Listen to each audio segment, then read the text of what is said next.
যে তৃষা জাগিলে তোমারে হারাবো, সে তৃষায় আমার জাগায় না। যে তৃষা জাগিলে তোমারে হারাবো, সে তৃষায় আমার জাগায় না। যে ভালোবাসায় তোমারে ভুলিব, যে ভালোবাসায় তোমারে ভুলিব, সে ভালোবাসায় ভুলায় না। যে তৃষা জাগিলে তোমারে হারাবো, সে তৃষায় আমার জাগায় না।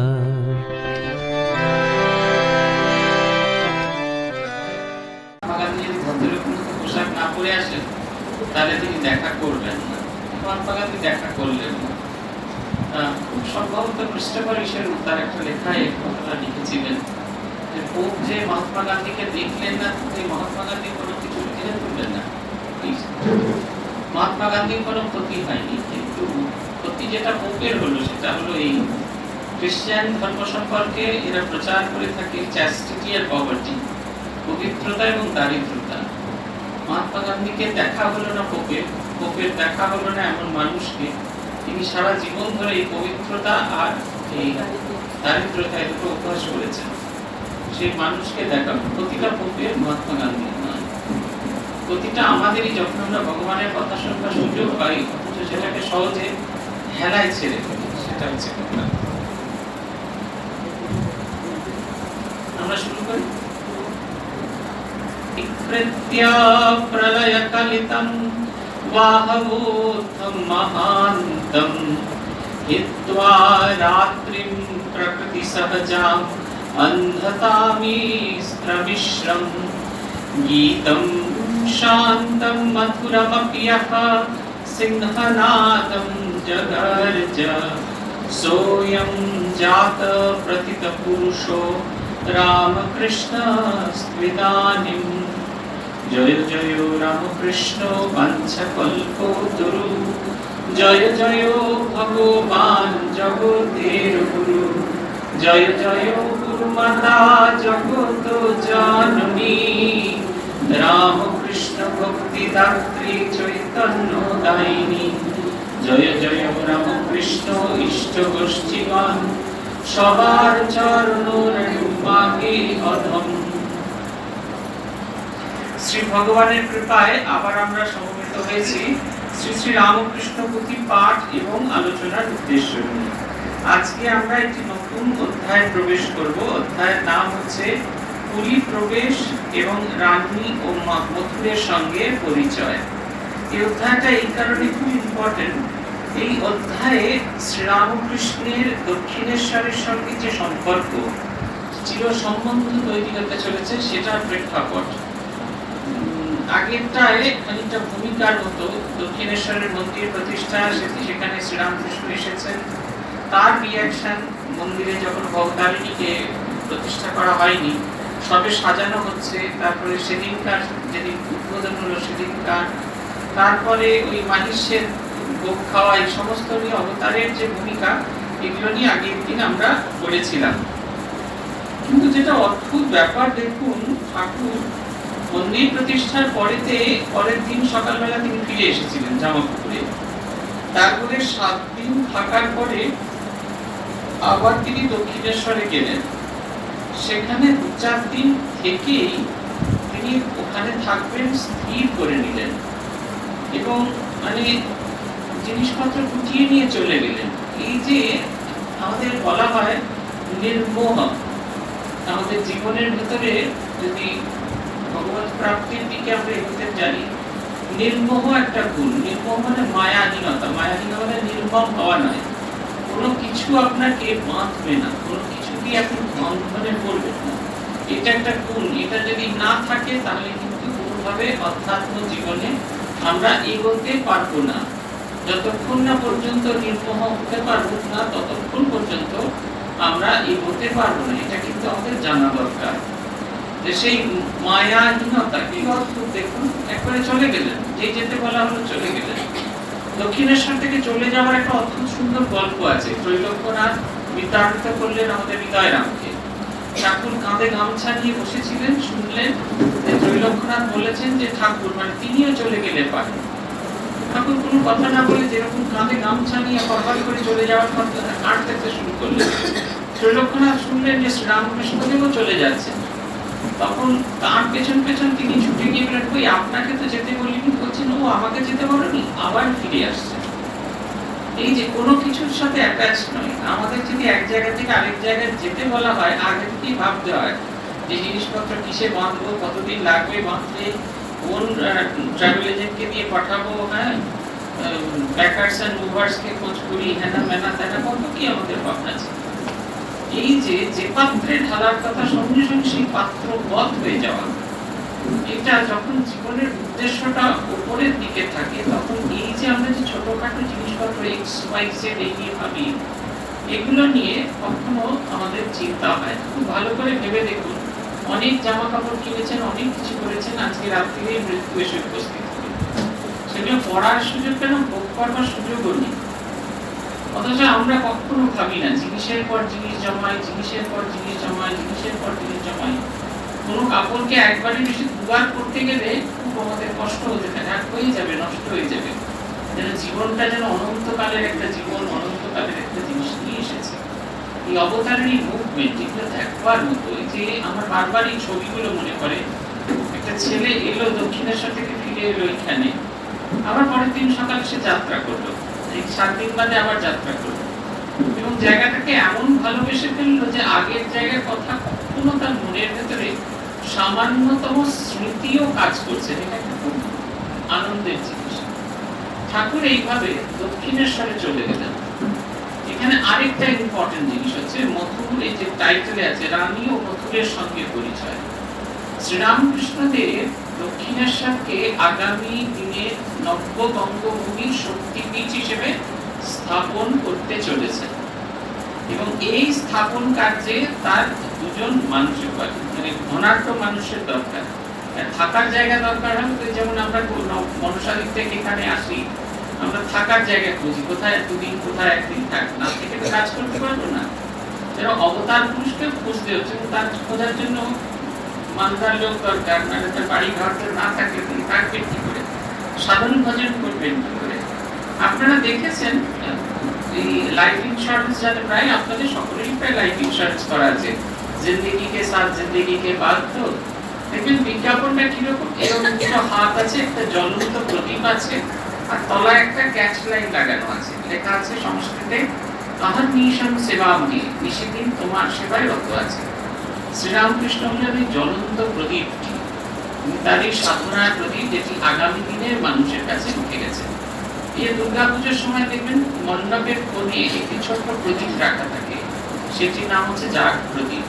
যেদিনকে অধিবাস হয় দেবীর, সেই সময় জ্বালানো হয়, এবং সেইটা কন্টিনিউ করতে থাকে। সেইখান থেকে প্রদীপের আলো নিয়ে আলো প্রদীপের মানে পুজোর প্রদীপ জ্বলবে, এমনকি সেখানকার আগুন নিয়ে দেবতার ভোগের জন্য যে আগুন জ্বলবে, রন্ধন করার জন্য যা, সেটাও থাকবে। এমনকি হোমের আগুন ওখান থেকেই নেওয়ার কথা।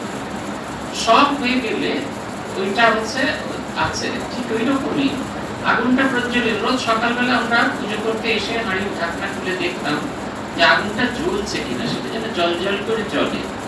ঠিক ওই রকম শ্রীরামকৃষ্ণ আগুন জ্বালাতে চাইলেন, তার সাধনার আগুন, যে আগুনটি বহুকাল জ্বলবে, নিরন্তর জ্বলবে, এবং আগামী দিনের মানুষ যারা শ্রীরামকৃষ্ণকে দেখতে পাবে না, তারা তার সেই সাধনার আগুন থেকে আগুন নিয়ে নিজেদের ভেতরকে প্রজ্বলিত করবে।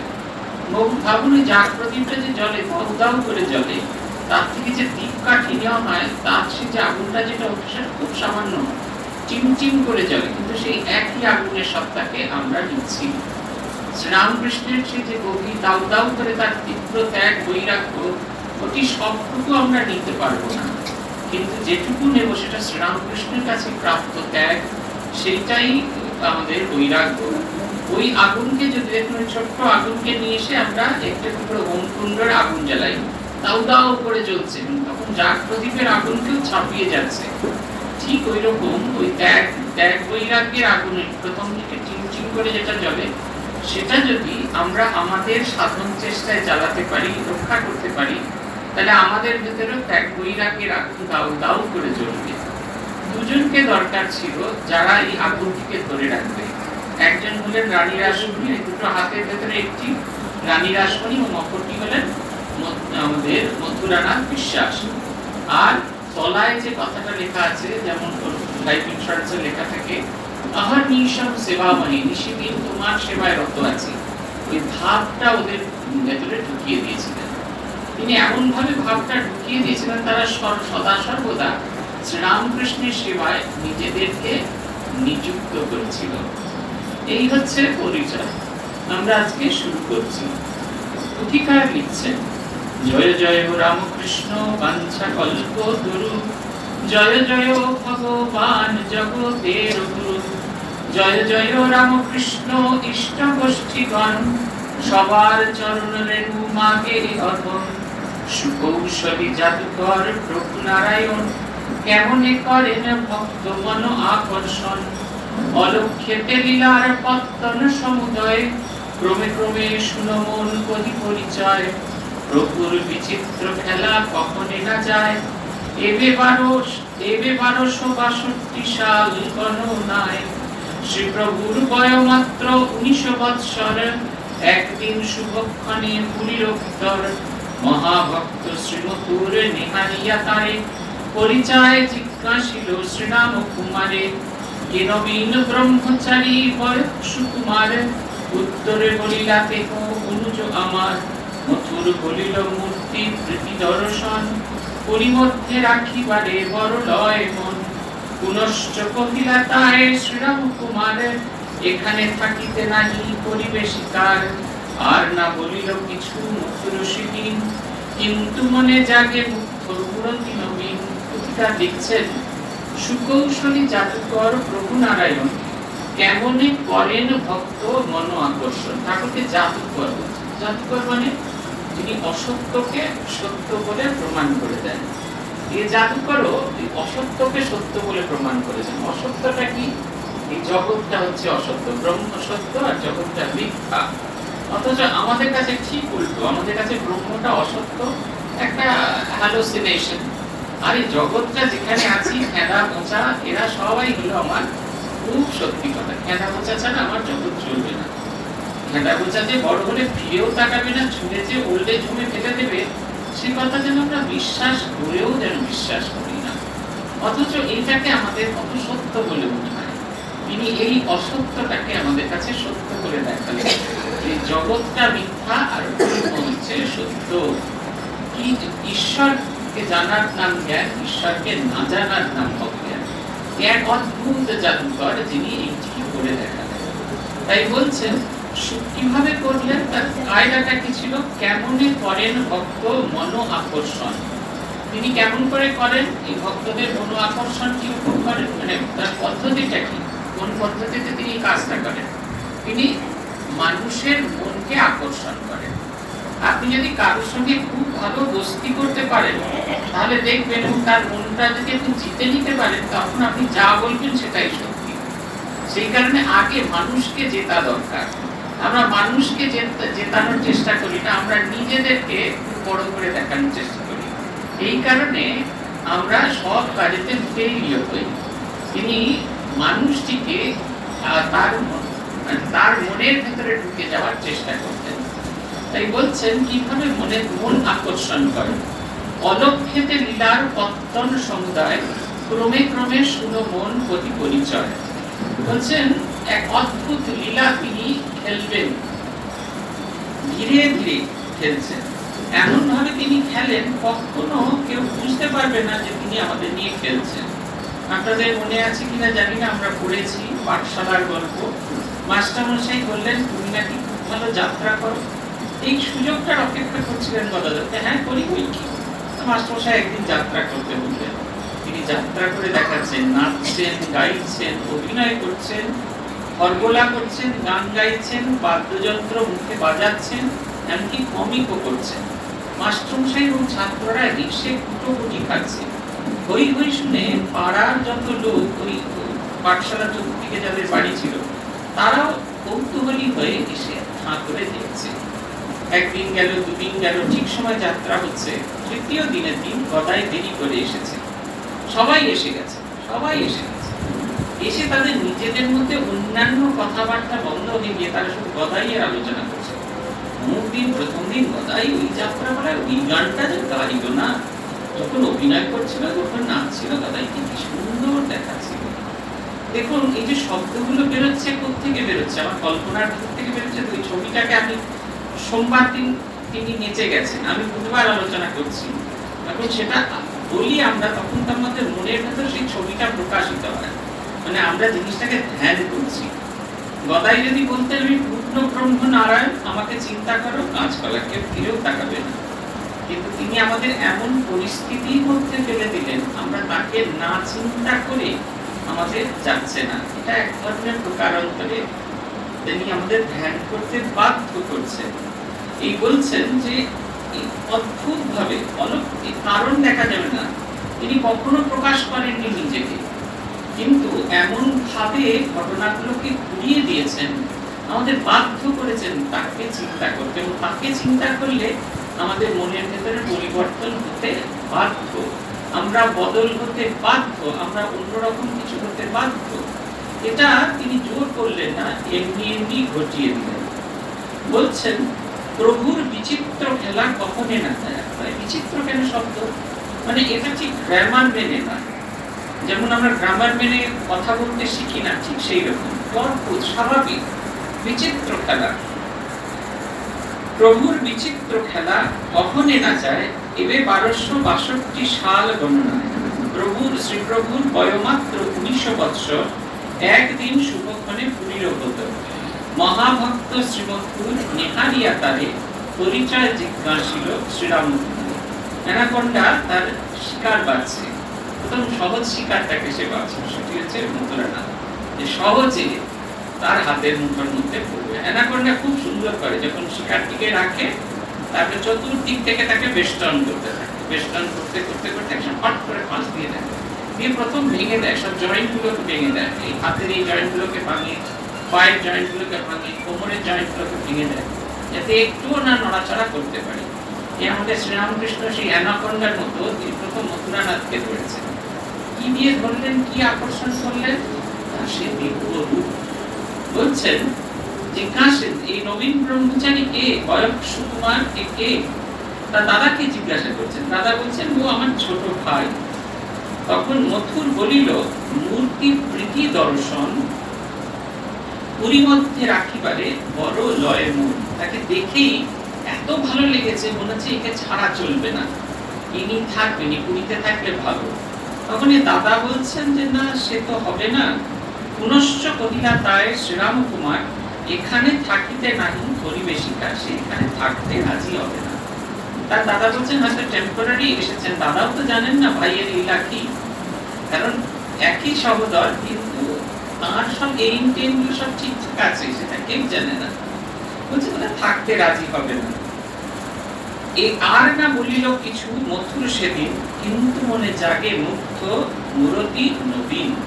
তিনি একটিও কথা বললেন, একটি শব্দ বললেন না, কিন্তু যতবার রামকৃষ্ণের গদায়ের কথা তিনি ভাবছেন, ততবার তার হৃদয়ের ভেতরে সেই অদ্ভুত দিব্য মূর্তিটি যেন প্রকাশিত হতে থাকবে।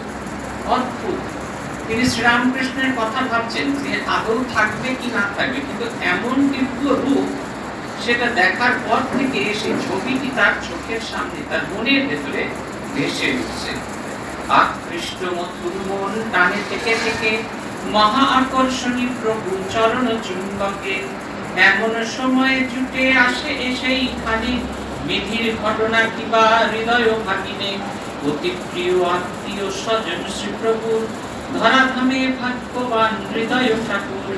হৃদয়ে পাইয়া নাহি প্রীতি সীমা তার, দুইজনে একসনে আহার বিহার। মধুর আকৃষ্ট হলেন, তিনি শুনলেন যে তার প্রস্তাব এ স্বীকার করবে না, ছুঁড়েই ফেলে দেবে, কিন্তু তাও সেই ভালোবাসাটা যেন থেকে যাচ্ছে।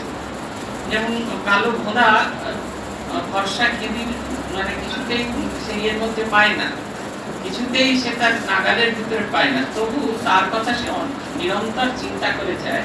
কেউ ঠিক যে পাবো না বুঝতে পারছেন, যে এত ভালো লেগেছে যে তার কথা না চিন্তা করেও হচ্ছে না।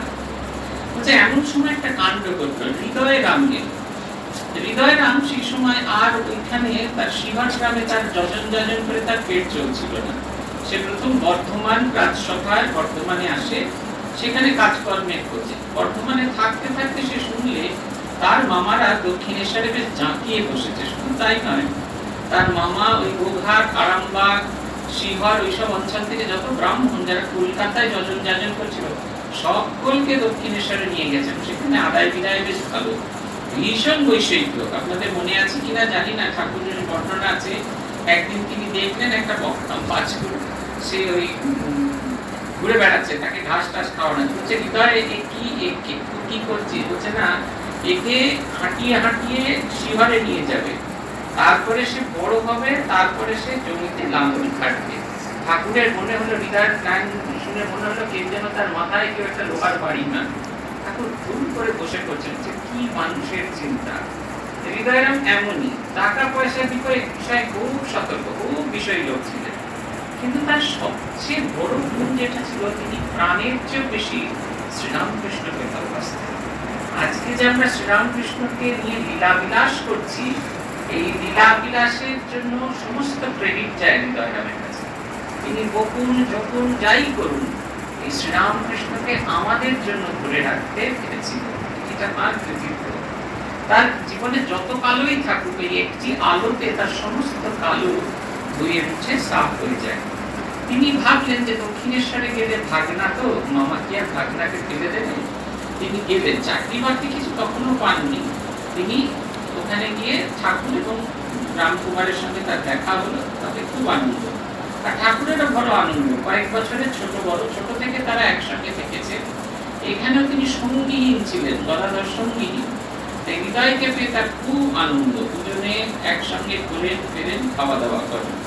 পুথিকার লিখছেন, বাল্যাবতী শ্রীপ্রভুর ভালো রূপে জানা, মাটিতে গড়িতে দেব দেবীর প্রতিমা, রঙে ঢঙে এত দূর মূর্তি অবিকল, মৃন্ময়কে বলে যেন জীবন্ত সকল, শিল্পীকর কারিকর প্রভুর মতন, শ্রবণে না শুনে চক্ষু নাহি দর্শন, আপনার পূজার কারণ পরমেশে, যতনে গড়িলা গঙ্গা মাটির মহেশ, ত্রিশূল ডমরু আদি নাথ আভরণ, শশী ফোঁটা শিরে জটা বলদ বাহন, ত্রিলোক বিজয়ী বৃষ করা হেন থামে, হইলেও মুক্ত আখি দেখে পরে ভ্রমে, ভ্রমিতে ভ্রমিতে পুরী মধ্যে শ্রীমথুর, অবাক হইল দেখি কীর্তি শ্রীপ্রভুর, মাটির বানানো শিব সঠিকের প্রায়, কৈলাস হইতে যেন উদয় ধরায়, কি দিয়া করিলা প্রভু কি দিলা ভিতরে,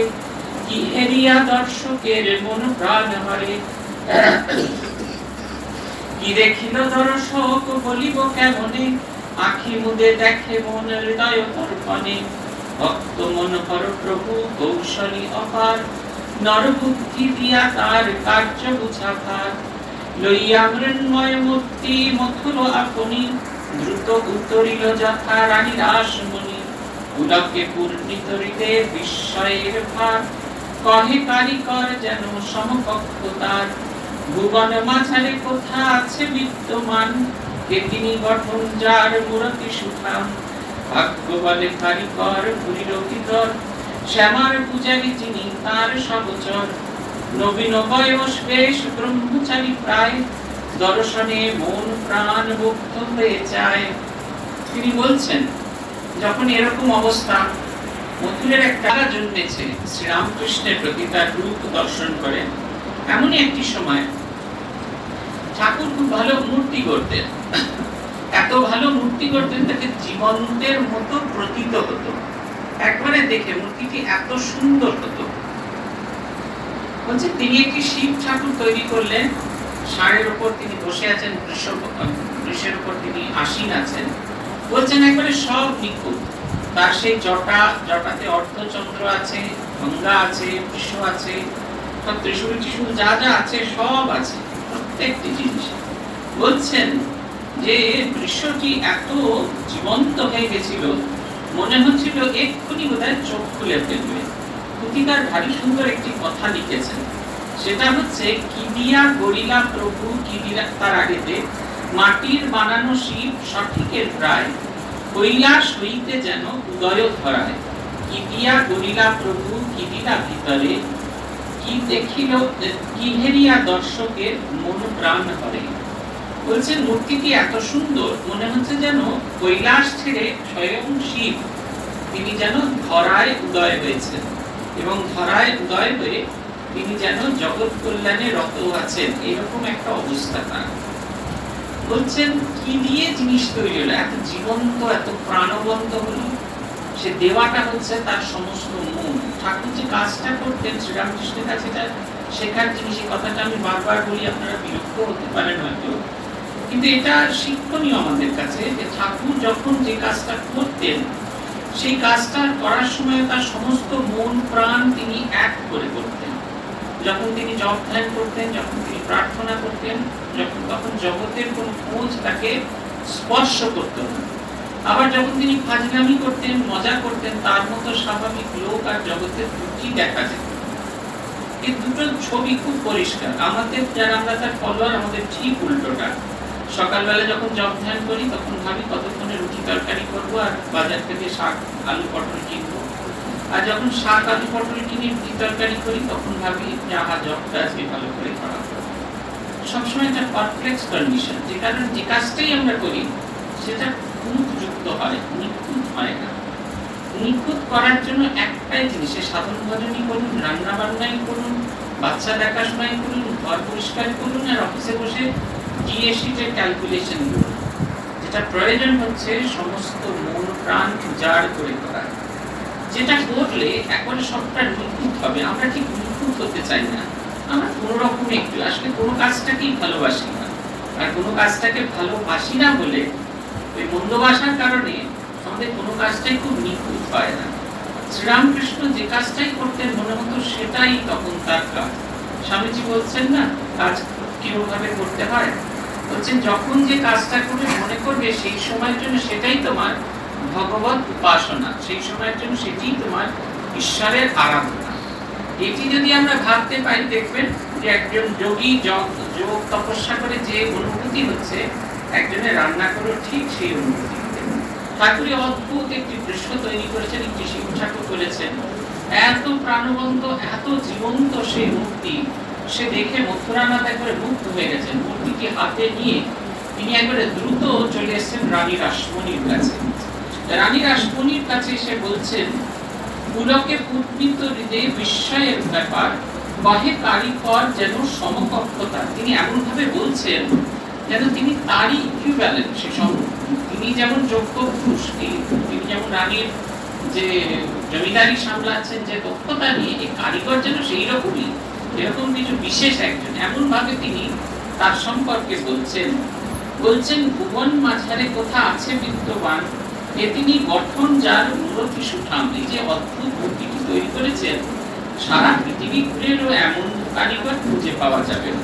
আমাদের মহা সৌভাগ্য, সে আমাদের দক্ষিণেশ্বরে থাকে, আমাদের যে শ্যামার পূজা করে যে বড় ভট্টাচ, তার ছোট ভাই, সে এই মূর্তির কারিগর। কি অপূর্ব বর্ণনা। বলছেন নবীন বয়স, এবার তার সেই দেখার ছবিটার গল্প বলছেন। নবীন বয়স বেশ ব্রহ্মচারী প্রায়, দর্শনে মন প্রাণ মুগ্ধ হয়ে যায়। শেষের কথাটা খুব ইম্পর্টেন্ট। ব্রহ্মচারী প্রায়, দেখতে সুন্দর, সব ঠিক আছে, কিন্তু তাকে দেখলে মন প্রাণ মুগ্ধ হয়ে যায়, ফিরে তাকানো যায় না। আপনারা খুব ভালো করে ঠাকুরের রোজ ছবির দিকে দেখার অভ্যাস করবেন, দেখবেন নেশা হয়ে যায়, অদ্ভুত নেশা হয়। ঠাকুরের চোখের দিকে তাকালে অদ্ভুত নেশা, ঠাকুরের হাসি দিকে তাকালে অদ্ভুত নেশা। আমাদের যখন গহনানন্দজি অনেককে বলেছেন, শুনেছি ধ্যান করবার পদ্ধতি, পা থেকে মাথা অবধি কিরকম ভাবে করতে হয়, এক একটা অংশ যদি আমরা, এখন তো স্মার্টফোনের যুগ হয়েছে, আপনি বড় করে দেখতে পারেন, নিখুঁত পায়ের আঙুলগুলো দেখবেন যেটুকু দেখা যাচ্ছে, আঙুলগুলো যে বসানো আছে ওর যেন এইভাবেই রাখা আছে, অদ্ভুত মূর্তি। তার সারা শরীর দিয়ে যেন আনন্দ ছড়ে পড়ছে, দেখবেন কি নিখুঁত কাঁধ। তারপরে যে হাতের ভাঁজগুলো, ঠাকুর যে কাপড়টি পরে আছেন গলার উপর এসে পড়েছেন, তার দাড়িগুলো এমন সুন্দর করে লাগানো, যে হাবিব খান যেন এসে সেটা যেন জীবনী দিয়ে যেন করে সুন্দর করে সাজিয়ে দিয়ে গেছেন, ট্রিম করে দিয়ে গেছেন। অথচ কিন্তু সবটা স্বাভাবিক। চুলের ওই সামনের দিকটা খুব সাজগোজের লোক ছিল। পরবর্তীকালে বর্ণনা আছে, রাত বেড়ে কাপড় পরতেন, সুন্দর কোট পরতেন, ভেতরে ভালো জামা টামা পরতেন, আবার জুতোতে আবার সুতো দিয়ে কাজ টাজ করা আছে, ফুল লতা পাতাও ছিল, খুব সূক্ষ্ম টেস্ট ছিল, খুব ঝিনচাক কিছু করতেন না, কিন্তু যেটুকু করতেন ভীষণ সুন্দর, খুব মনে হচ্ছে এটার সঙ্গে এটাই মানানসই। আমাদের মতো এরকম হেলা খেলা করে জামা কাপড় পরতেন না, অল্প সাধারণ জিনিস, কিন্তু সেটাই অসাধারণ ভাবে। তাই বলছেন এমন সুন্দর চেহারা দর্শনে মন প্রাণ মুগ্ধ হয়ে যায়, শুধু দেখলেই মন প্রাণ মুগ্ধ হয়ে যায়।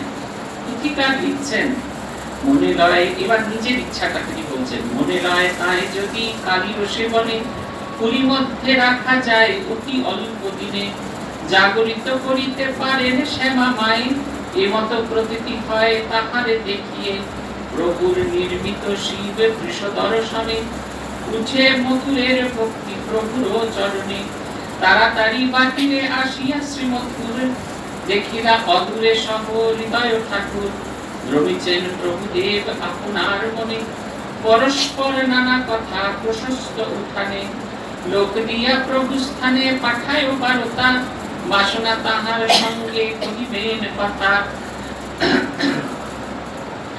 জানিতে না চান প্রভু মধুরের কাছে, পুরীতে থাকিতে তাই যেতে ঘরে পাছে, মধুর না ছাড়ে বার্তা প্রেরে বারবারে, ততই করেন প্রভু দেব অস্বীকার, অবশেষে সহোদরে রাম কুমারে করে মহা অনুরোধ লয়ে যেতে তারে। পুথিকার বলছেন, এবার তিনি তার বাসনাটার কথা বলছেন। বলছেন আমার কেন জানি বিশ্বাস হয় একে যদি মা কালীর সেবায় রাখা হয়, খুব অল্প দিনের মধ্যে তিনি মূর্তির ভেতর জাগরণ ঘটিবেন। মানে মূর্তি হেঁটে চলে বেড়াবেন তা নয়, তার ভেতরের যে দৈবী সত্তা সেটা এমন বিকশিত হবে, সেই মূর্তি দর্শনে মানুষের ভেতরে এই প্রত্যয় জন্মাবে যে এই মা এই পাথরের মূর্তি নয়, এটি জীবন্ত জাগ্রত মূর্তি। দেখবেন আপনারা যদি মূর্তিটিকে তিন দিক দিয়ে দেখেন, তার তিন রকমের অপূর্ব রূপ আছে অবতারী। সামনে দিয়ে যদি দেখেন তাহলে দেখবেন তিনি যেন রাজরাজেশ্বরী।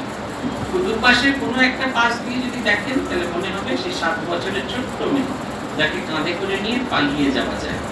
আর তার দরবারে ঢুকে যদি দেখেন, গর্ভমন্দিরের মধ্যে ঢুকে যদি দেখেন, এখন প্রণাম করে উপরের দিকে তাকানো হয়, মনে যায় তিনি যেন জগতের মাতা। এমন দৃষ্টি দিয়ে তিনি তাকিয়ে আছেন, মনে হয় তার সমস্ত দৃষ্টির ভেতর দিয়ে জগৎকে ভরা পড়েছে। জগতের সকলের প্রতি, আমার আপনার প্রত্যেকের প্রতি যেন তিনি কৃপা করে তাকিয়ে আছেন, এমন একটা ব্যাপ্তি ওই ঘরের ভেতর ঢুকলে বোঝা যায়। তার মনে হচ্ছে যেন এই লোকটিকে যদি তার ভগবানের সেবায় রাখা হয়, তাহলে এই মূর্তি জাগ্রত হয়ে যাবে, মানুষ বুঝতে পারবে। এমতো প্রতীতি হয় তাহারও দেখিয়ে, প্রভুর নির্মিত শিব বিশ্ব দর্শনে উঠে মথুরের ভক্তি প্রভুর চরণে। শুধু ঠাকুরের তৈরি করা সেই মাটির শিব আর তার সেই বৃষ দর্শন করে মথুরের মনের মধ্যে এইরকম দেখুন, মানুষের তৈরি করা একটা সামান্য জিনিস কি আকর্ষণীয়, এটা আমাদের কাছে কিন্তু খুব প্রত্যয় হবে। আমরা যদি ঠাকুরের ছেড়ে যাওয়া জিনিসকে ওইখানে রাখার এত চেষ্টা, প্রিজার্ভ করে রাখার এত চেষ্টা। আপনারা যেমন মন্দিরে গিয়ে ঠাকুরকে দর্শন করেন, মাঝে মাঝে দক্ষিণেশ্বরে গিয়ে ঠাকুর ঘরটি দেখবেন, তার ছেড়ে যাওয়া খাট, তার ছেড়ে যাওয়া ঘর, তার ছেড়ে যাওয়া সেই সমস্ত ছবিগুলো, তারপরে বিছানা, ঘরের বিভিন্ন অংশ, সব জায়গায় তিনি আছেন।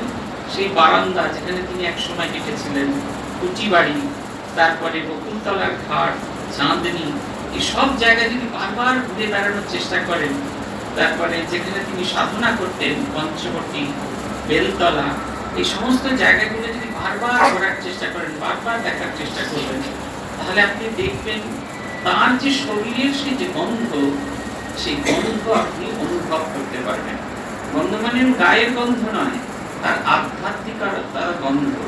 ভগবানের সারা গায়ে সেই আধ্যাত্মিকতার রস মাখানো থাকে, সেই গন্ধ পাওয়া যায়। যত দেখবেন এগুলো করতে থাকবেন, তার লীলাস্থল ঘুরলে বারবার তাকে চিন্তা করলে দেখবেন সাধন ভজন আরো গভীর হবে। আপনি যেন প্রতি অবস্থায় তাকে প্রতি মুহূর্তে দেখতে পাবেন। আর এই যে এমনকি যদি মিউজিয়ামেও যান, আমাদের রামকৃষ্ণ মিউজিয়াম আছে, খুঁটিয়ে খুঁটিয়ে দেখবেন ঠাকুরের হাতের লেখা রাখা আছে। ঠাকুরের সেই ঘর, দক্ষিণেশ্বরের ঘর, তার শ্যামপুকুর বাটির ঘর, কাশীপুরের ঘর, এমন সুন্দর, যদিও রেপ্লিকা, এমন সুন্দর করে রাখা আছে, মনে হয় যেন এগুলো যেন ঠাকুরের সময় ঠিক যেমনটি ছিল সেই রকম। ওর থেকে একটা ধারণা তৈরি হবে। সময় বদলে গেছে, কিন্তু তারা সময়কে যেন একটা জায়গার মধ্যে বেঁধে রেখেছে। উপর থেকে নিচে নেমে এলে যখন আমরা সেই পঞ্চবটি, সবটাই ফাইবার দিয়ে তৈরি, আসল নয়, কিন্তু সেই পঞ্চবটি যে সময় সে সময় যেরকম ছিল সেইটা দেখার আপনাদের সৌভাগ্য হয়। এটা মনের ভেতরে একটা পার্মানেন্ট, স্থায়ী একটা ছাপ ফেলে শ্রীরামকৃষ্ণের। দেখুন, এই একটা মূর্তি দেখে তার মনের মধ্যে হচ্ছে যে মানুষটি এত ভালো, একে যদি আমি দক্ষিণেশ্বরে রাখি তাহলে এই দক্ষিণেশ্বরের মন্দিরের কল্যাণ হবে। তিনি বাইরে বেরিয়ে মুখ বাড়িয়ে দেখলেন কোথায় আছে। এমন সময় দেখলেন দূরে তারা গঙ্গার পাড়ে দুজনে মিলে আড্ডা মারছিলেন, গল্প করছিলেন, মজা করছিলেন। তিনি দেখা মাত্র লোক দিয়ে ডেকে পাঠালেন। তিনি দেখুন কি জেদদার, তিনি কিছুতেই আসতে চাইলেন না। তার ধারণা ছিল যে এই লোক আমাকে এখানে আটকে রাখতে চাইবে। তিনি কিছুতেই চাকরি যাতে স্বীকার না করতে হয় তাই তিনি তার ডাকে সাড়া দিলেন না।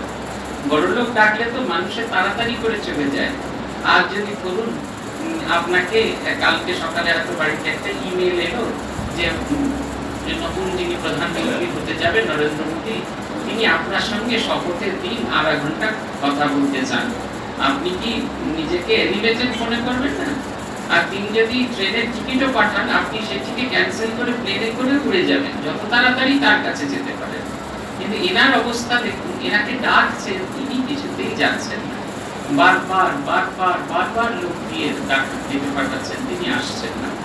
অবশেষে তিনি তার দাদাকে ধরলেন, দাদাকে ধরে তাকে ডাক পাঠালেন। এবার তিনি আসছেন। ছবিটা মনে মনে ভাবার চেষ্টা করুন, ভারী সুন্দর ছবিটা। বলছেন, অবশেষে সতদর শ্রীরাম কুমারে করে মহা অনুরোধ লয়ে যেতে তারে, রাখিয়া জ্যেষ্ঠের আজ্ঞা প্রভু গুণ ধরে, উপনীত হইলেন মথুর গোচর। বরাবর সঙ্গে আছে ভাগিনের হৃদয়, ঠিক যেন বৃক্ষের পশ্চাতে ছায়া রয়। ভক্তবর শ্রী মথুর প্রভুরে দেখিয়া, উঠিলেন আপনার আসন তেজিয়া। সঙ্গপনে লইয়া কহেন ভক্তি ভরে, পুরীতে পূজার কার্যে মত পরিবারে।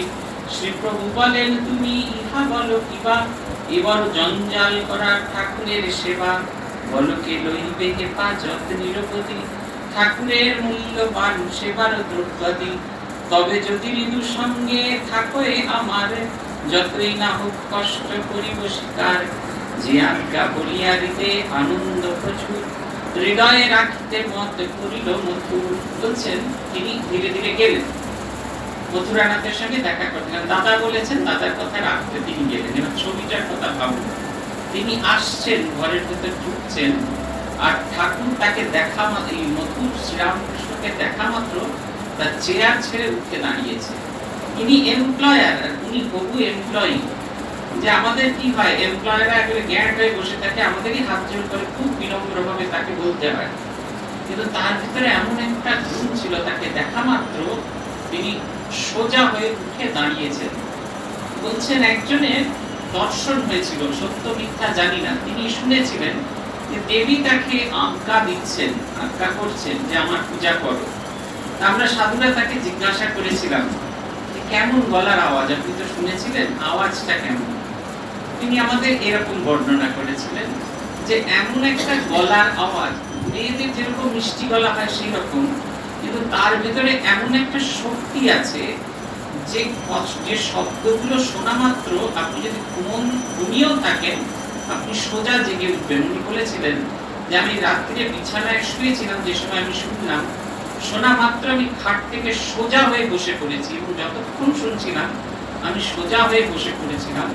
কোন শক্তিতে আমি বসেছিলাম আমি নিজেও জানি না, কিন্তু পরে অনুভব করলাম সেই শব্দ শক্তি আমাকে সোজা করে উঠে আমার করিয়ে দিল। দেখুন, এই অবতারের ভেতরে এমন শক্তি আছেন, তিনি ঢোকা মাত্র তিনি সোজা হয়ে উঠে দাঁড়িয়েছেন, হাতে পায়ে ধরছেন, অনুরোধ করছেন যে তুমি আমার ঠাকুরের পূজার দায়িত্ব নাও। দেখুন কি অদ্ভুত উত্তর ভগবান বলছেন। শ্রীপ্রভু বলেন তুমি বলো, শ্রীপ্রভু বলেন তুমি ইহা বলো কিবা, এ বড় জঞ্জাল করা ঠাকুরের সেবা, কে বলো কে লইবে হেফাজত নিরবধি, ঠাকুরের মূল্যবান সেবার দ্রব্যাদি তাকে বেশকারীর পদে নিয়োগ করা হলো, অলঙ্কারাদি তারপর কাপড় জামা এসব রোজ পড়াতে হবে। ওই শ্রীরামকৃষ্ণ দেখুন যে ওই দক্ষিণেশ্বরের মন্দিরে বেশকারীর খুব একটা বড় ভূমিকা আছে। ঠাকুর যে স্টাইলে কাপড় পরানো দেখিয়ে এসেছিলেন, এখনো পর্যন্ত সেই স্টাইলে পরানো, মাঝে মাঝে ইদানিং ফ্যাশন ডিজাইনাররা অন্যরকম ভাবে পরানো হয়। জানেন দক্ষিণেশ্বরের মন্দিরে মাকে ওই খুব পাতলা বেনারসি করা, খুব একবারে খুব ফাইন বেনারসি করানো হয়। দেখবেন ওই মন্দিরের যে পেছনে যে সিংহাসনটা আছে তার সাথে ওই আঁচলটাকে জড়িয়ে দেওয়া হয়। কেন জড়িয়ে দেওয়া হয়? যাতে কোনোভাবে দেবীর গায়ে ওই আঁচলের যে ভার ওটুকু যেন না নিতে হয়, ওই কারণে সাজানোর কায়দাটা। দেখবেন পরানো হয়, পা গুলো খুব ভালো করে লক্ষ্য করে দেখবেন। মারাঠি মেয়েরা দেখবেন কাপড় পরেন, কাছা দিয়ে কাপড় পরেন। ওদের মাকে কাছা দিয়ে কাপড় পরানো হয়নি, কিন্তু ওই কাপড় পরানোর সময় তাদের পা গুলো জড়ানো থাকে। এই মায়েরও যেরকম কাপড় পরানো আছে, পা গুলো শুদ্ধ জড়ানো আছে, ঘাগরার মতো খোলা নয়। বেনারসি পরিয়েছেন, শাড়ি পরেছেন, কিন্তু এমন সুন্দর করে পরানো আছে সেটা দেখবার মতো। এই মথুরকে তিনি বলে বলে মায়ের জন্য এই গয়না করিয়েছিলেন, সেই গয়না করিয়েছিলেন, ওই গয়না করিয়েছিলেন। আর সেই লোককে যখন বেশকারীর কথা বলা হচ্ছে, তার মনে হচ্ছে এই গয়নাগুলো যেন জঞ্জাল। ওই দেবসেবার ওই গয়না পরানো, কাপড় পরানো জঞ্জালের কাজ, কেউ সব দামি জিনিসপত্র রাখতো। তারপরে একটা অদ্ভুত শর্ত দিয়ে বসলেন যে যদি এই হৃদয়রামকে চাকরিতে নেওয়া হয়, আমার অ্যাসিস্ট্যান্ট করে রাখা হয়, তাহলে যত কষ্টই হোক না কেন আমি কাজে লাগবো। এই বলা হয় যে জমজামাই ভাগনা তিন নয় আপনা, এই কথাটাকে একবারে শ্রীরামকৃষ্ণদেব উঠে দিলেন যে জমজামাই ভাগনা সবই আপনা, এটা তিনি দেখিয়ে দিলেন। শুধু নিজের চাকরি পাকা করলেন না, ভাগনার চাকরিও পাকা করে দিলেন। আপনাদের মনে হতে পারে একজনের চাকরি হচ্ছে, কিন্তু কত অর্দম হয়। আপনারা বাড়িতে কত রোজ কাজের লোক রাখেন, আর অফিস টফিসে কত অ্যাপয়েন্টমেন্ট হয়, মাঝে মধ্যে এত গুরুত্ব দিয়ে এত ফেনিয়ে ফেনিয়ে বলার কি আছে, তো লেখারই বা কি আছে, তো বলারই কি আছে। ফেনিয়ে ফেনিয়ে বলার কথা আছে তাঁর যে আশা, তিনি যে আসছেন এই ব্যাপারগুলো মনের ভেতরে গেঁথে রাখার জন্য। কি অবস্থাতে এসেছেন, আমরাও যখন ভগবানের কাছে আসি আমাদেরও ঠিক সেইভাবে প্রত্যয় হয় না, দুঃখে আহত হয়ে একবারে ছিন্ন ভিন্ন হয়ে আসি। তখন মনে হয় যেন জগৎটা সবটাই গোলমেলে। তারপরে যখন তার কাছে আসতে থাকি, যত আসতে থাকি ততই আমাদের আঘাতে ভারগুলো পূর্ণ হতে থাকে। তখন মনে হয় যে জীবনটা খুব মধুর, জীবনটা খুব সুন্দর, জীবনের একটা নতুন অর্থ খুঁজে পাই। পার্শ্বদ যেন অবতার যেন অভিনয় করে আমাদের দেখাচ্ছেন তার আশার সঙ্গে আমাদের আশার মধ্যে কোনো ফারাক নেই। তারও মনে হচ্ছে ওই দেবসেবাটা একটা জঞ্জালের মতো, অথচ তিনি এক সময় এত আমরা করবো, যত করবো জানবো যে এমন সুন্দর করে ঠাকুর সাজাতেন যে মানুষজন সেই ঠাকুর সাজানোর গল্প শুনে আকৃষ্ট হয়ে ছুটে ছুটে আসতেন দেখবেন বলে। বেশকারী এত সুন্দর করে ঠাকুরের প্রতিমা সাজাতেন।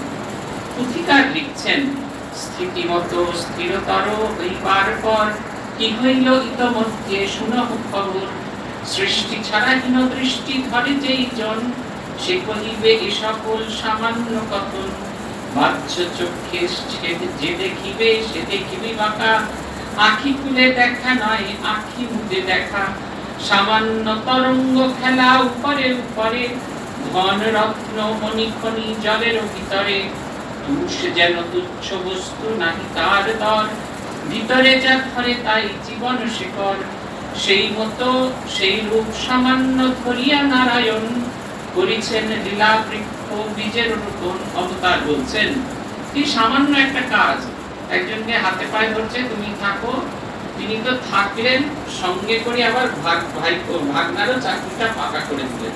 তো সামান্য জিনিস, সামান্য জিনিস নিয়ে এত পরিচয় করার কি আছে? তিনি বলছেন যে সৃষ্টি ছাড়া হীনদৃষ্টি ধরে যে জন, সে করিবে সকল সামান্য কথা।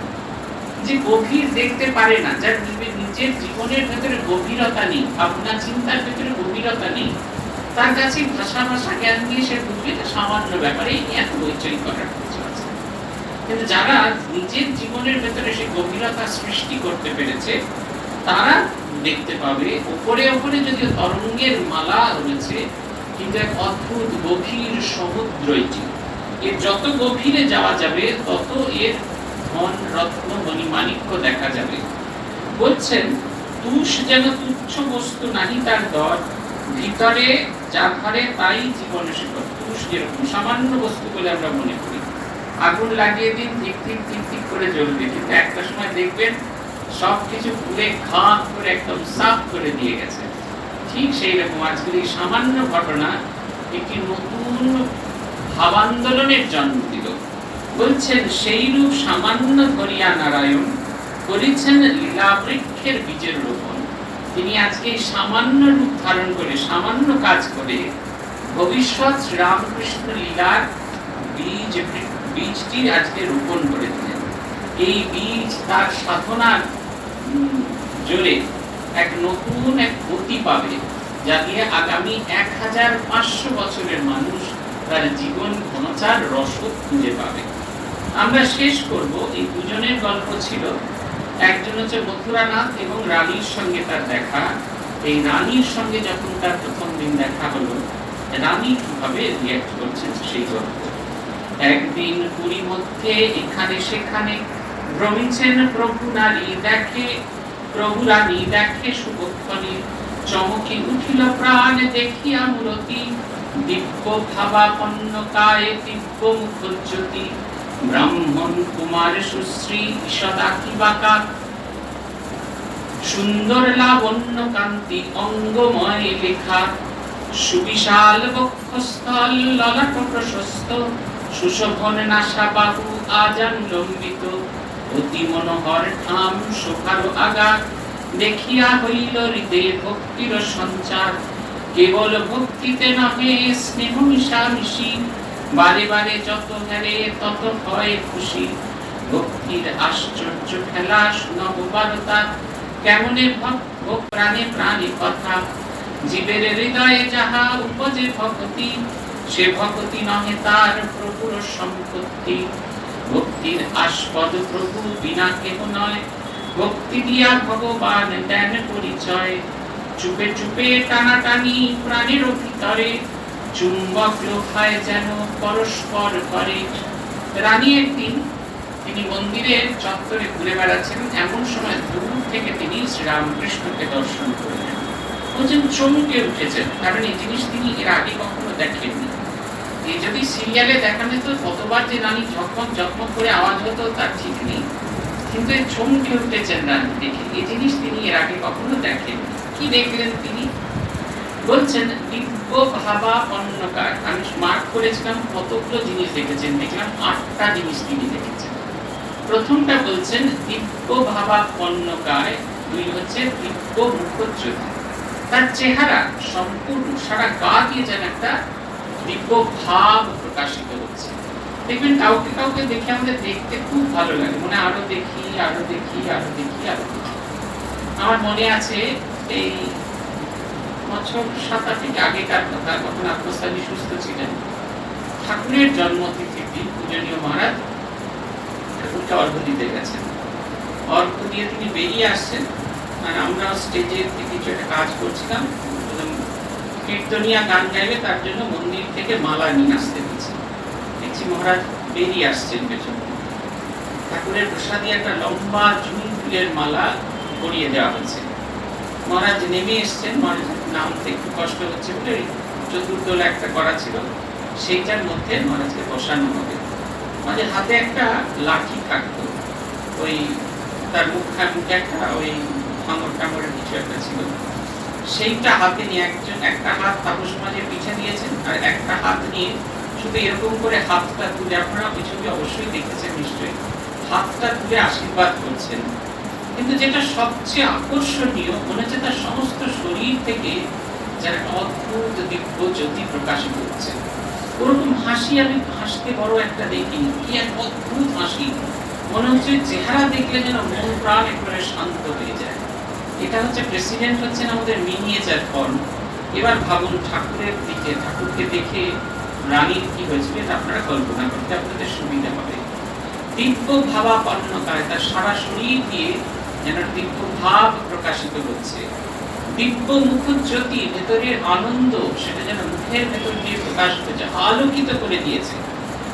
বলছেন ব্রাহ্মণ সুশ্রী ঈশ্বর আঁখি বাঁকা, সুন্দর লাবণ্য কান্তি অঙ্গময় লেখা। 3 নম্বর কি তার চোখ, চোখগুলো আপনারা দেখবেন কি সুন্দর বাঁকা, যেন আমাদের আমরা সাধারণ ছবি এমনি এমনি করে এঁকে দিই, তার সব অদ্ভুত একটু বাঁকা চোখ, খুব ভালো করে ঠাকুরের ছবি লক্ষ্য করে বুঝতে পারবেন। আর যেখানে চোখ শেষ হয়েছে এটা 3 নম্বর ছিল, সেখান থেকে কান শুরু হয়েছে। এখানে বলছেন তারপরে যেটা দেখলেন, বলছেন সুন্দর লাবণ্য কান্তি অঙ্গময় লেখা, সারা শরীর দিয়ে, তখন তো এত শার্ট টার্ট গেঞ্জি টেঞ্জি পরা থাকতো না, ধুতি আর হয়তো চাদর টাদর গায়ে দিয়ে আছে বা খালি গায়ে কোমরে ইয়ে নিয়ে যাচ্ছে, বলছেন সারা শরীর দিয়ে যে একটা লাবণ্যের প্রকাশ হচ্ছে, অদ্ভুত সুন্দর দেখাচ্ছে। তারপরে বলছেন পঞ্চম যেটা দেখলেন, সুবিশাল বক্ষস্থল, ললাট ও প্রশস্ত, চওড়া কপাল, বিরাট বড় বুক। তারপরে বলছেন 7 আর 8, সুশোভন নাসা বাহু আজানুলম্বিত, তার নাক একেবারে টিকালো সুন্দর নাক, আর লম্বা লম্বা হাঁটু অতি লম্বা হাত। বলছেন অতি মনোহর ঠাম শোভারও আগা, দেখিয়া হইল হৃদে ভক্তির সঞ্চার। ঠাম মানে শরীর, চেহারা।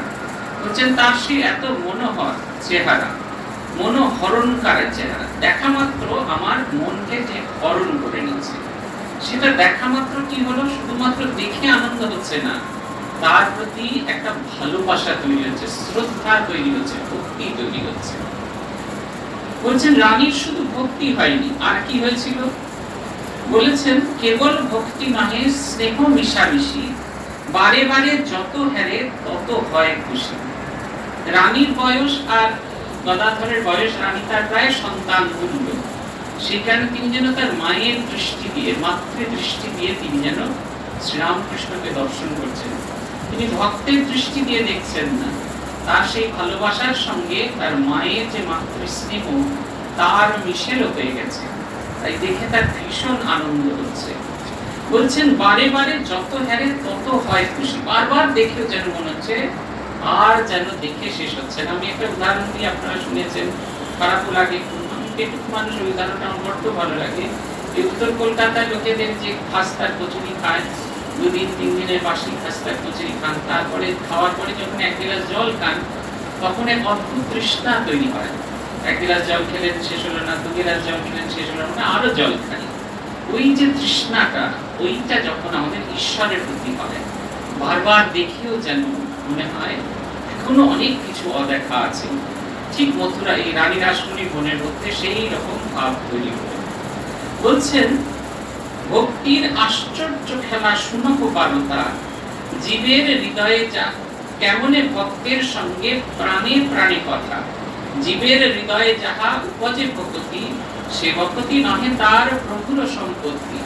বলছেন ভগবানের লীলাটা অদ্ভুত, ভক্তের সঙ্গে সবসময় এমন খেলা করে, নির্বাক সাইলেন্ট কবির মতো। আপনাদের মনে আছে কিনা জানি না, পুথিকার যেদিন প্রথম দিন ওই মহিমাচরণ চক্রবর্তীর 105 নম্বর 100 নম্বর কাশীপুর রোডের বাড়িতে গেছিলেন, সেখানে গিয়ে তিনি ঠাকুরকে প্রণাম করলেন, ঠাকুরও তার দিকে তাকালেন। পুথিকার লিখছেন তার বর্ণনা, বললেন মনে হলো যেন তিনি আমার চোখের ভেতর দিয়ে হৃদয়ের মধ্যে প্রবেশ করলেন, আর হৃদয়ের ভেতরে আগে আগে যত দেব দেবতার যা কিছু স্মৃতি ছিল সবটুকুকে তিনি ম্লান করে দিলেন।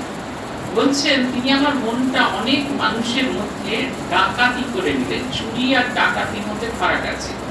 চুরি কিরকম, চোর বাড়িতে আসে, সামনে গটি বাটি যা পেল সব নিয়ে চলে যায়, তো ডাকাত তা করে না, কিন্তু ডাকাত চিঠি দেয় অমুক দিন তোমার বাড়িতে আসবো। তারপরে আপনি যত প্রতিরোধ তৈরি করলেন সব কিছুকে ব্যর্থ করে দিয়ে হারিয়ে রেড়ে করতে করতে এসে আপনার সমস্ত সম্পত্তি হরণ করে নিয়ে চলে যায়। ভগবান চুরি করেন না, ভগবান লিটারালি ডাকাতি করেন। আমাদের সকলের সামনে দিয়ে আমার মনটাকে অলক্ষ্যে চুরি করে নেন। বলছেন অবতারও ঠিক ডাকাতি করে নিয়ে গেলেন। বলছেন এক অদ্ভুত, কেউ জানতে পারে না, অথচ সকলের সামনে তিনি আমার হৃদয়টিকে হরণ করে নিলেন। বলছেন এই যে হরণ করেন, তিনি কৃপা করলেই তবে আমার তার জন্য ভালোবাসা তৈরি হয়। এই যে আমরা এখানে এসেছি, আমরা কিন্তু সবাই নিজের ইচ্ছায় আসিনি, তিনি চেয়েছেন বলে এসেছি। দেখুন আজকে আপনাদের ভিতরে অনেকে এসেছেন যারা রোজ আসেন, আবার যারা রোজ আসেন তাদের মধ্যে অনেকে আসেননি। তারা ভাবছেন ভোটে মারপিট হবে, এই হবে তাই হবে, জানটা তো বাঁচাই, তারপরে দুটি শুনবো। তো দেখুন এটা হচ্ছে তাঁর আকর্ষণ। তিনি যদি আকর্ষণ করতেন আমরা সমস্ত কিছু পেরিয়ে আসতে পারতাম। তত্ত্বমঞ্জরি আমাদের কেশবচন্দ্র সেনের যে কাগজ সমাচার দর্পণ, সেই কাগজে শ্রীরামকৃষ্ণ সম্পর্কে লেখা তৈরি হচ্ছিল। সেই লেখাগুলো প্রকাশিত যখন হতে থাকলো তখন বঙ্গ সমাজের শিক্ষিত মানুষদের ভেতরে শ্রীরামকৃষ্ণ সম্পর্কে জানার আগ্রহ তৈরি হতে থাকে। দূর কোঠারে বসে আছেন একজন ভদ্রলোক, তার নাম বলরাম বসু। তার কাছে এই কাগজ যেত, পাঠাতেন তাদের পরিবারেরই একজন পূজারী ছিলেন, তিনি এই এটা পাঠিয়ে দিতেন কোঠায়। আর যত তিনি সেই ঠাকুরের কথা মানে পড়তেন ততই শ্রীরামকৃষ্ণকে দেখার ইচ্ছা তার বাড়ত। এত ইচ্ছা হতো কিন্তু তিনি আসতে পারতেন না, কারণ জমিদারির সব কাজের মধ্যে তিনি ব্যস্ত থাকতেন। তিনি ঠিক করার পরেও 5 সপ্তাহ অতিক্রম হয়ে গেছে, তিনি ঠাকুরের সঙ্গে দেখা করতে আসতে পারেননি। এমন সময় সেই সপ্তাহে তাদের পূজারী দক্ষিণেশ্বরে গেল শ্রীরামকৃষ্ণকে দর্শন করতে।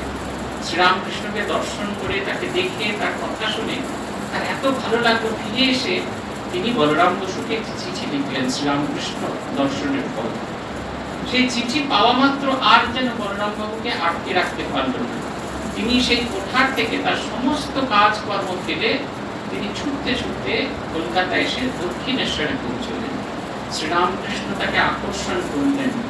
ভগবানের প্রতি আমাদের যে ভক্তি যে আছে, এই ভক্তি আমাদের নয়, এটি তাঁর সম্পদ, তিনি আমাদের দেন, তার সম্পদ আমাদের ক্ষেত্রে দেন। তাহলে আমাদের কি করণীয়?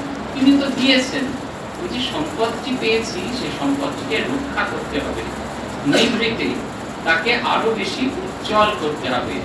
আপনাকে বাহাদুর শাহ জাফর যাওয়ার সময় কোহিনূর মণিটা দিয়ে গেলেন, আপনি আপনার বাড়ির আলমারিতে রেখেছেন, যে আসে তাকে দেখান, যে আসে তাকে দেখান, বাড়ির কাজের লোক ঘর ঝাড় দিতেছেন তাকেও দেখাচ্ছেন আলমারি খুলে, এইটা কোহিনূর মণি দেখ, এটা কোহিনূর মণি দেখ। এই মণির কোনো থাকে না, তখন তার দাম থাকে না। এই কোহিনূর মণিকে লুকিয়ে রাখতে হয়, গোপনে রাখতে হয়। রোজ তাকে সাধন ভজনের বস্ত্র দিয়ে তাকে পরিষ্কার করে থাকে, জ্যোতি তার ভেতরের যে জ্যোতি আছে সেটা প্রকাশিত করতে হয়। তারপরে যখন কখনো অলক্ষ্যে সবার নিভৃতে যখন সেই মণিকে বার করা হয়, তার আলো পড়া মাত্র সেই আলোতে নিজের ভেতরেও আলোকিত হয়। ঠিক ওই রকম ভগবান আমাদের ভেতরে তাকে ভালোবাসার শক্তি দেন। আমাদের কাজ হচ্ছে সেই শক্তিটিকে আমাদের সাধন ভজনে বস্ত্র দিয়ে মুছে মুছে মুছে মুছে পরিষ্কার করে জ্যোতির্ময় করা, যাতে তার আলোকে আমার হৃদয়টি আলোকিত হবে। বলছেন ভক্তির আস্পদ প্রভু বিনা কেহ নয়, ভক্তি দিয়া ভগবান দেন পরিচয়। চুপে চুপে টানাটানি প্রাণের ভিতর, চুম্বক লোহায় যেন, চুপে চুপে টানাটানি প্রাণের ভিতরে, চুম্বক লোহায় যেন পরস্পর করে। তিনি সেই ভক্তি রূপ সেই চুম্বক লোহাটিকে পাঠান, আর তিনি চুম্বক হয়ে এবার তার ভেতরে আকর্ষণ করে তাকে তার কাছে নিয়ে আসেন। এই দুজনকে তার দরকার ছিল তার লীলা কার্যটিকে পরিচালিত করার জন্য। এই দুজনের সঙ্গে পরিচয় হয়ে গেল, এমন ভালোবাসা দিয়ে জড়িয়ে দিলেন, তাদের মনের অবস্থা ওই রকম হলো ওই লাইফ ইন্স্যুরেন্সের বিজ্ঞাপনের ট্যাগ লাইনের মতো, অহর্নিশম সেবামণি। তারা মন প্রাণ উজাড় করে নিশিদিন তাঁর সেবাতে রত হলেন। তৈরি হবে আগামী দিনে নব্যদিনের নব্য শক্তিপীঠ। আর তার উপকার হচ্ছেন এই দুজনকে নিয়ে দেন, যারা সেই উপকার হলেন শ্রীরামকৃষ্ণ, যে সেই কাজের সহায়ক হিসেবে দুজনকে নিয়ে নেন, একজন রানী রাসমণি আর একজন মথুরানী। এখন দেখা এদের সঙ্গে যেতে যেতে, এদের সঙ্গে চলতে চলতে আমাদের ভিতরে যে ভক্তি ভাবকে তিনি অর্পণ করেছেন, ইনজেক্ট করে দিয়ে গেছেন, সেটা কতটুকু প্রকাশ করে। নিত্য প্রার্থনা করা, তুমি কৃপা করো যারে সেই তোমারে জানতে পারে, প্রসীদ প্রসীদ দেবেশী, সাধকের হৃদিপদ্মে বিকাশ করুণাময়ী।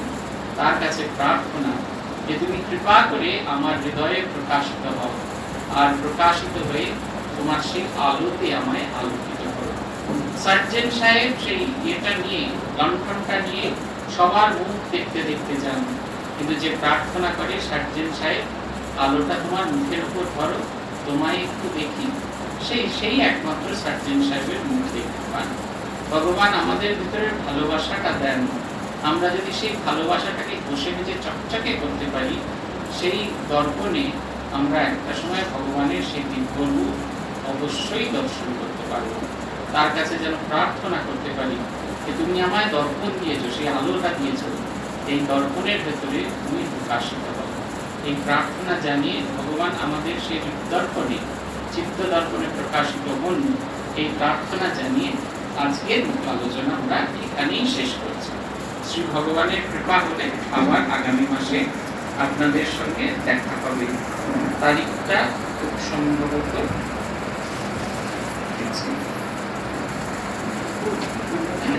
আপনাদের সঙ্গে আবার দেখা হবে। 27 জুন। আজকের মতো প্রতিপাঠ এখানেই শেষ করি। জয় জয় রামকৃষ্ণ পাঞ্চকল্পতরু, জয় জয় ভগবান জগতের গুরু, জয় জয় গুরু মাতা জগত জননী, রামকৃষ্ণ ভক্তিদাত্রী চৈতন্য দায়িনী, জয় জয় রামকৃষ্ণ ইষ্ট গোষ্ঠীগণ, সবার চরণ মাগে অথম। ওম শান্তি শান্তি শান্তি। হরি ওম তৎসৎ। শ্রী রাম কৃষ্ণার্পণমস্তু।